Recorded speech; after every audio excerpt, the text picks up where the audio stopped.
जब भी महाभारत के युद्ध की बात की जाती है तो कुछ नाम ऐसे हैं जो सबसे पहले जुबान पर आ जाते हैं। उसी में एक नाम कर्ण का भी है, जिसे दानवीर कर्ण के नाम से जाना जाता है, जिसे अंगराज कर्ण के नाम से जाना जाता है, जिसे कुंती पुत्र कर्ण के नाम से जाना जाता है, जिसे राधे के नाम से जाना जाता है, जिसे सूर्यपुत्र कर्ण के नाम से जाना जाता है।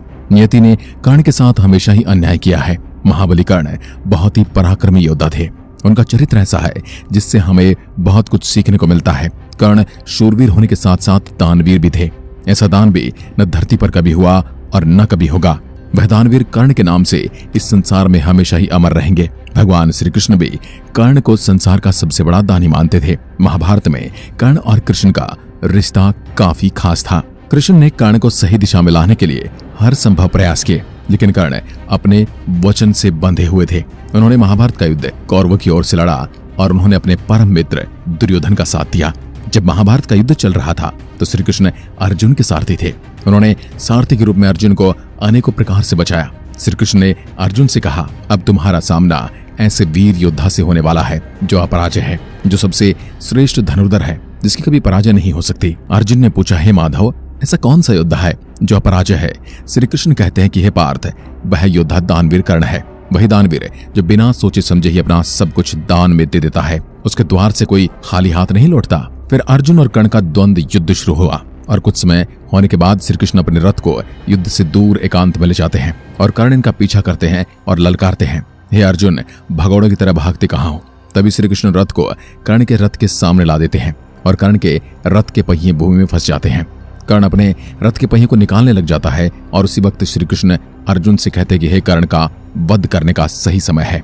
हे पार्थ, गांडीव उठाओ और इसका वध कर दो। तभी कर्ण कहता है कि युद्ध के नियम का उल्लंघन है तो।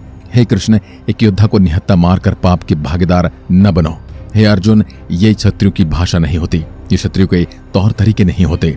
कोई भी निहत्थे पर वार करना क्षत्रिय धर्म के विरुद्ध है। तभी श्री कृष्ण अपने रूप में आकर कर्ण से किए हुए पाप बताते हैं। तभी कर्ण कहते हैं, हे माधव, आपने हमें सही दिशा दिखा दी है। माधव, मेरा वध उस वक्त कर दीजिए, अन्यथा परिणाम बदल जाएगा। अर्जुन को कृष्ण कहते हैं, पार्थ, चलाओ बाण, वध करो, अन्यथा ये समय चला जाएगा तो परिणाम भी बदल सकता है। अब अर्जुन का बाण कर्ण को लगाता हुआ रणभूमि पर गिर पड़े। युद्ध भूमि में कर्ण घायल होकर अपनी मृत्यु की प्रतीक्षा कर रहा था।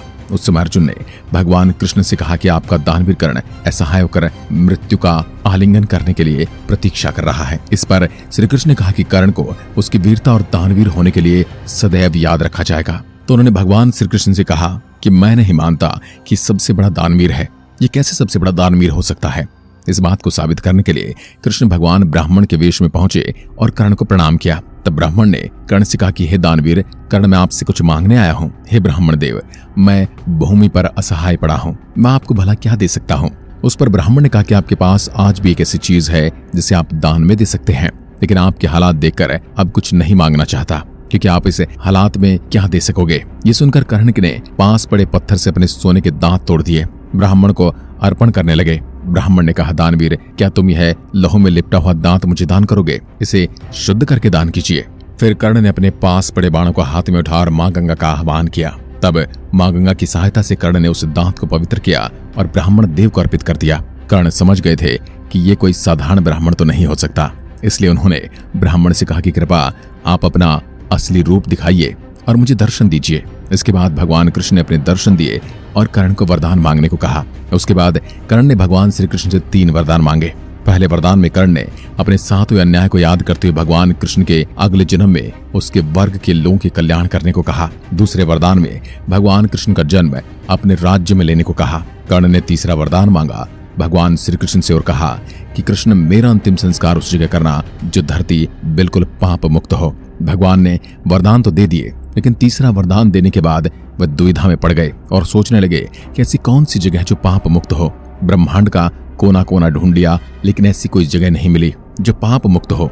उसके बाद भगवान श्री कृष्ण वरदान देने की वचनबद्धता के लिए कर्ण का अंतिम संस्कार अपने ही हाथों से किया और कर्ण को दिए वरदान को पूरा किया। इस तरह दानवीर कर्ण का अधर्म का साथ देने के बावजूद भी भगवान कृष्ण को ही कर्ण का अंतिम संस्कार अपने सुदर्शन चक्र पर करना पड़ा और उनको वीरों की भांति वैकुंठ भेजना पड़ा। क्या आपको पता है कि कर्ण की मृत्यु का कारण क्या था? एक बार कर्ण अपने रथ से कहीं जा रहा था, तभी उसके रथ से एक बच्चे की मौत हो गई। इस दौरान एक साधु ने कर्ण को श्राप दिया कि जिस तरह रथ से बच्चे की मौत हुई है उसी तरह तुम्हारी भी मौत होगी। साधु ने कहा कि युद्ध के दौरान उसके रथ का पहिया धरती निगल लेगी और वो भी उसकी मौत का कारण बनेगा। महाभारत युद्ध के 17वें दिन कर्ण के रथ का पहिया भूमि में धंस गया था। तभी अर्जुन ने अपना दिव्यास्त्र निकाला और कर्ण पर वार कर दिया। जैसा साधु ने श्राप दिया था उसी तरह कर्ण की मृत्यु हो गई। वैसे इस वीडियो में बताए गए सभी प्रकरण लोक कथाओं से लिए गए हैं। इसका मूल महाभारत से कोई लेना देना नहीं है। ये कहानियां आपको मूल महाभारत में कहीं नहीं मिलेंगी, परंतु ये दंत कथाएं और लोक कथाओं में